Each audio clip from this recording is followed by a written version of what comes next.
নমস্কার বন্ধুরা। তো আজ আপনাদেরকে নিয়ে যাব 2026-এর হাবড়া হিজলপুকুরিয়া সুভাষ সংঘ ক্লাবের উদ্যোগে লীলা কীর্তন দেখার জন্য সঙ্গে থাকবেন। তো আপনারা এই জাতীয় বিভিন্ন রকমের ভিডিওগুলো পেতে যেমন বিভিন্ন রকমের মেলা, বিভিন্ন রকমের প্রদর্শনী, বিভিন্ন রকমের সাংস্কৃতিক অনুষ্ঠান, এই জাতীয় বিভিন্ন রকমের ভিডিওগুলো পেতে আমার এই চ্যানেলটাকে সাবস্ক্রাইব করে রাখবেন। তো আপনারা যারা ভিডিওটি দেখছেন, ভিডিও দেখার শেষে একটা সাবস্ক্রাইব, লাইক, শেয়ার এবং কমেন্টস করে যাবেন এবং বেল আইকন প্রেস করে রাখবেন, যাতে করে নতুন নতুন ভিডিও আপলোড করার সাথে সাথে আপনাদের কাছে নোটিফিকেশন পৌঁছে যায়।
লীলা নিতাই গৌর হরি বল হরি বল হরি বল হরি বল।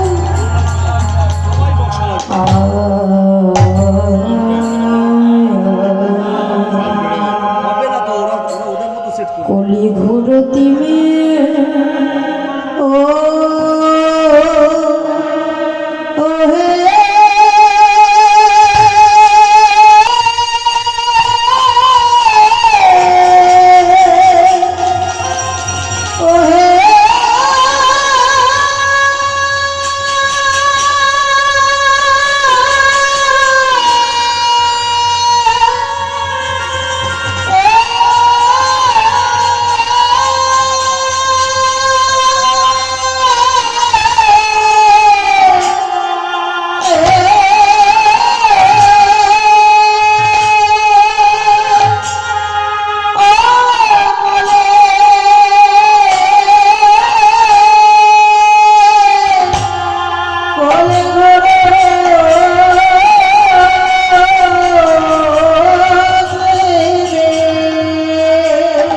আজ প্রভুরি আমার কিনা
কলি ঘোর তিমির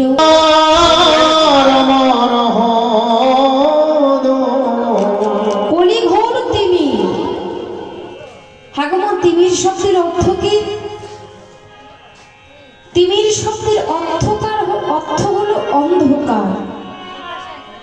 তা এই অন্ধকার কোন অন্ধকার? অ্যামাজনে পেয়ে যাবেন। এই অন্ধকার কি জাগতিক জগতের অন্ধকার? এবার মায়েরা ভাবে জাগতিক জগতের যদি অন্ধকার হবে, সব থেকে বড় জিনিস যেখানেই যাও না কেন ধৈর্য সব থেকে বড় জিনিস। তা কীর্তনটাও তো ঠিক তেমনি। কীর্তন শুনতে গেলে প্রথম সিঁড়িটাই হলো কীর্তনের ধাপটাই হলো শান্ত ধাপ। এত চঞ্চল চিত্রে যদি হরিনাম আস্বাদন করো, মনে মনে চিন্তা করবে কীর্তন শেষ হয়ে যাবে, পরে বলা বলি করবে কি টাকা দিয়ে কি নিয়ে আসলো কমিটির লোকেরা, কীর্তনিয়া কিছু বুঝতেই পারলাম না, মাথার উপর দিয়ে চলে। হ্যাঁ, শান্ত হবে শুনতে। আর এই জগতে সব থেকে কীর্তনটাকে সব থেকে উচ্চ সঙ্গীত হিসাবে পরিচয় দেওয়া হয়েছে। শাস্ত্রেও বলা হয়েছে সব থেকে উচ্চ জিনিস যদি কিছু থাকে, উচ্চ সঙ্গীত যদি কিছু থেকে থাকে, সেটা হলো কীর্তন। রবীন্দ্রসঙ্গীতকেও কিন্তু উচ্চ সঙ্গীত বলে হিসাবে পরিচয় দেওয়া হয়নি গো। কীর্তনটাকেই কিন্তু প্রাধান্য দেওয়া হয়েছে উচ্চ সঙ্গীত হিসাবে। তো তোমাদের খুব সৌভাগ্য যে এই এখানে হিজুর পুকুরিয়া সুভাষসংঘ প্রাঙ্গণে এই হরিবাসরের আসর হচ্ছে। কেননা অনেক ভাগ্যের ফলে বৈষ্ণব আসিয়া মেলে, বৈষ্ণব সেবার করো আয়োজন। হাজার হাজার মানুষ ভগবানকে ডাকে না, কিন্তু এই কমিটির বাবারা, তাদের কি সামর্থ্য, তাদের কি কিসের জন্য তারা এই এত টাকা খরচ করে এত অর্থ ব্যয় করে এই হরিবাসন করছে? তাদের একটাই স্বার্থ জড়িয়ে আছে তাদের, যে একদিকে হবে জীবাত্মার সেবা, একদিকে হবে পরমাত্মার সেবা, একদিকে হবে গৌর গোবিন্দ সেবা, আর একদিকে হবে ভক্ত সেবা। এই যে কীর্তনটাও কিন্তু একটা সেবা। শ্রবণ কীর্তন নববিধা ভক্তির মধ্যে, বৈষ্ণব পদবার নববিধা ভক্তির মধ্যে শ্রবণ কীর্তন বললেন না, শ্রবণ কীর্তন শরণ বন্দন পাদ সেবন দাসরে পূজন সবিগণ আত্মনিবেদন গোবিন্দ দাস অভিলাষী। এই যে শ্রবণ কীর্তন, এই যে আজকে শ্রবণ করছো তোমরা, এটাও একটা সেবা। বাড়িতে তো সেই সেবা দিতে পারবো? তা এই জাগতিক জগতে আমরা সকলে অন্ধকারের মধ্যে পড়ে আছি। এবার মায়েরা মনে মনে চিন্তা করছে, অন্ধকারেই যদি পড়ে থাকবে, এই এত আলো কেন দেয়া? তাই তো, আমরা তো সকলে আলোর মধ্যেই বসে আছি, তাহলে কেন বলছে অন্ধকারে পড়ে আছি? এই যে অন্ধকারের কথা বলছি গো, এই অন্ধকার কিন্তু এই জগতের অন্ধকার নয়। এই অন্ধকার হলো জীবের চিত্ত গুহার অন্ধকার। চিত্ত গুহার অন্ধকারকে দূরীভূত করতে এলেন কি আমাদের শ্রীকৃষ্ণ চৈতন্য মহাপ্রভু। তিনি কি একা একা এলেন? না, তাকে ডাকতে হয়েছে, তাকে আনায়ন করতে হয়েছে। এই যে আজ যেখানে হরিবাসর হচ্ছে, তোমাদের নিশ্চয়ই নিমন্ত্রণ তোমরা পেয়েছো, তবেই তোমরা এসেছো, তাই তো? নিমন্ত্রণ যদি না পেতে, যদি না ডাকতো, তাহলে কি তোমরা আসতে না? ঠিক তেমনি ভগবানকে তো আনয়ন করতে হয়েছে গো। এই যে এখানে এত সুন্দর বিগ্রহ এনেছে, বিগ্রহ তো এনেছে, মৃন্ময় বিগ্রহ, আনলেই কি হয়ে যাবে? বৈষ্ণব দিয়ে, ব্রাহ্মণ দিয়ে তাকে আনয়ন করতে হবে, তার মধ্যে প্রাণ প্রতিষ্ঠা করতে হবে, তাই তো? তাকে না ডাকলে কি ভগবান আসবে গো? না ডাকলে ভগবান আসবে না। এই জগতে প্রতিটা জীবের মধ্যেই ভগবান কিন্তু বিরাজিত বাবা। কেননা ভগবান যদি না থাকতো, আমাদের এই দেহটা চলতো না। আর এই জগতের মানুষ কিন্তু আমরা দেহটাকে ভালোবাসি কতদিন, যতদিন ভগবান এই দেহের মধ্যে আছে গো। এতই তো মানুষ দেহটাকে ভালোবাসে, দেহের উপরেই মানুষের মোহ, তাই না? লোভ, লালসা, কাম। কিন্তু দেহ ছেড়ে যখন প্রাণ পাখি উড়ে চলে যায়, দেহ ছেড়ে যখন গোবিন্দ চলে যায়, তখন তো এই দেহটাকে আর কেউ যত্ন করে রাখে না। তখন এই দেহটাকে কিন্তু সকলে ফেলে দেয়। মাটির দেহ মাটির সঙ্গে মিশে যাও। এই দেহের কোনো মূল্য নাই গো। এই দেহের মাঝে মূল্য ততদিনই আছে যতদিন এই দেহের মাঝে গোবিন্দ আছে। দেহের মাঝে প্রাণ পাখি আছে, প্রাণ পাখি স্বরূপ গোবিন্দ আছে। আমাদের এই আমরা সকলেই জগতে বাবা চিত্ত গুহার অন্ধকারে, সকলে অন্ধকারে পড়ে আছে। পড়েই যদি না থাকবো, এই জগতে ভগবান এলেন। প্রতি যুগে যুগে ভগবানকে পেতে গেলে কত তপস্যা করতে হতো গো, যাগ যজ্ঞ তপস্যা করতে হতো, পূজা অর্চনা করতে হতো। কিন্তু এই কলিযুগে ভগবানকে পেতে গেলে কোনো পূজা অর্চনা, যাগ যজ্ঞ তপস্যা করতে হয় না। তাহলে কি করতে হয়? না দুফুটা নয়ন ভরে ভরে শোটে করে হাগর গোবিন্দ বলে কাঁদতে পারলেই ভগবান তার কাছে বিরাজিত হয়। জীবের চিত্ত গুহার অন্ধকারকে দূরীভূত করতে এলেন আমার প্রেমের ঠাকুর, কাঙালের ঠাকুর, আমার গৌর হরি। গৌর হরি যদি জগতে না আসতো, তাহলে আজকে এই যে হরিনাম হচ্ছে, এই হরিনাম আমরা শুনতে পেতাম না।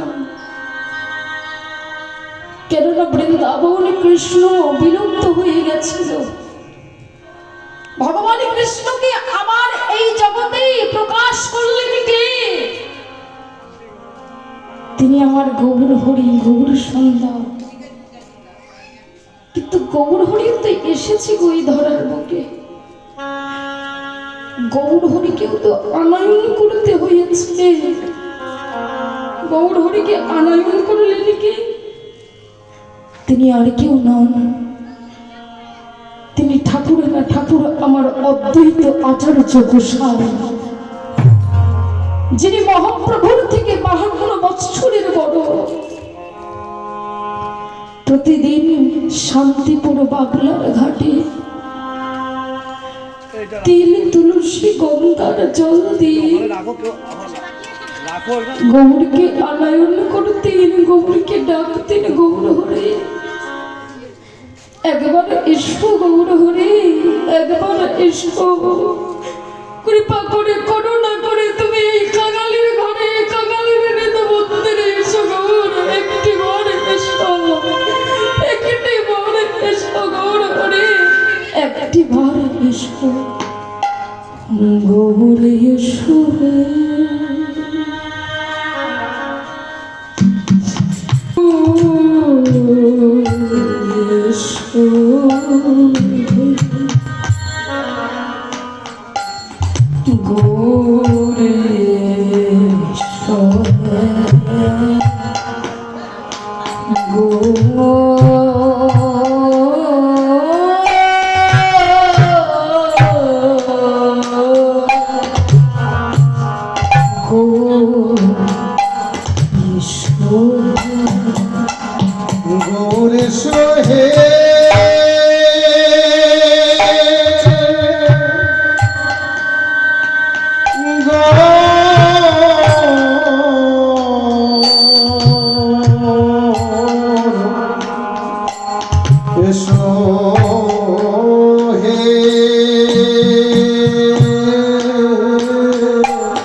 ভগবানকে না ডাকলে ভগবানকে পাওয়া যায় না।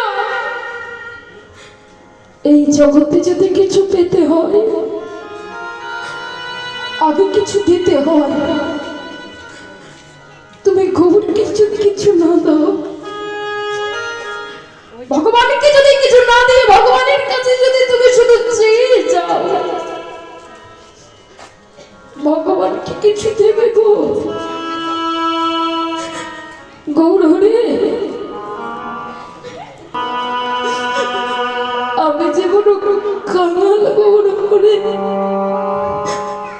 আমি যেমন কাঙাল, আমি যেমন অদম, আমি হলো পামর গৌর হরে। কৃপা করে করুণা করে কাঙাল ভক্তের হৃদয় মন্দিরে তুমি একটি বারে এসো। তুমি যে পতিত পাবন নাম ধরেছ প্রভু, কৃপা করে এসো গৌর হরে, কৃপা করে এসো। আমি তো পতিত পাবন, পতিতের নাথ, পতিত নাথ, পতিত পাবন গৌর হরে, পতিতের বন্ধু তুমি। তাহলে গৌর হরি তুমি কৃপা করে কেন তুমি আমায় দেখা দিচ্ছ না? কেন তুমি আমায় করুণা করছ না? কৃপা করো তুমি হরি, পতিতে পাবন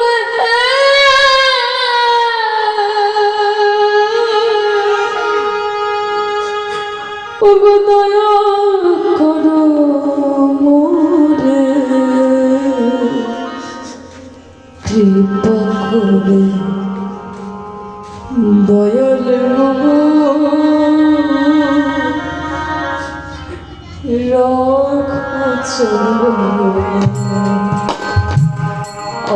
আমার কৃপা করে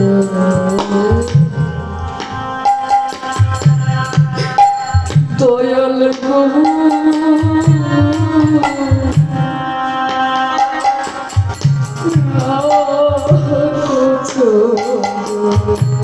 কৃপা করি দয়াল গুরু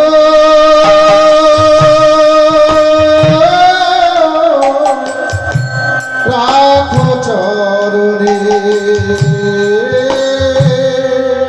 কৃপা করে দয়াল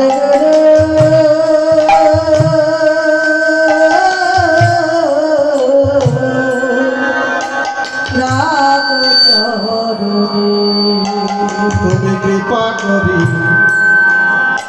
দয়াল গুরু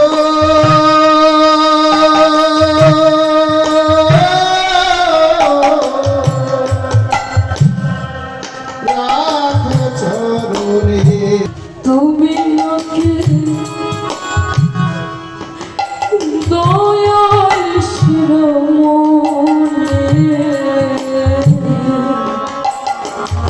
শুনেছে তুমি নাকি শিরোমণি শুনেছে তুমি নাকি দয়ালের শিরোমণি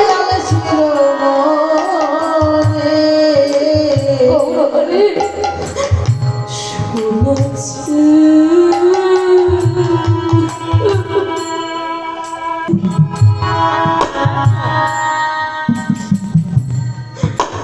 দয়াল শিরোমণি লাভে প্রজা হৃদয়না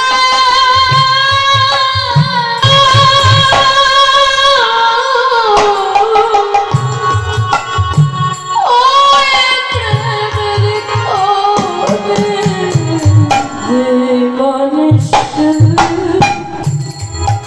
রইল তোমারি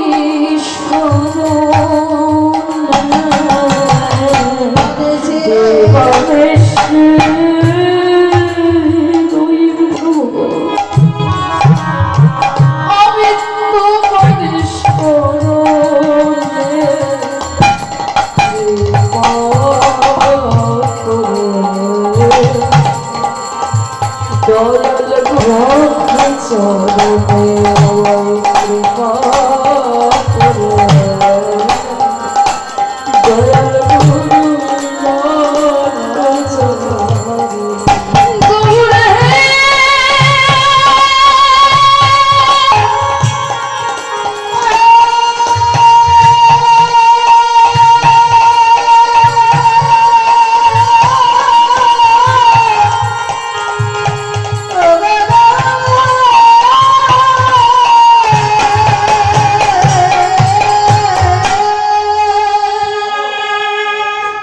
কৃপা করো গৌর করে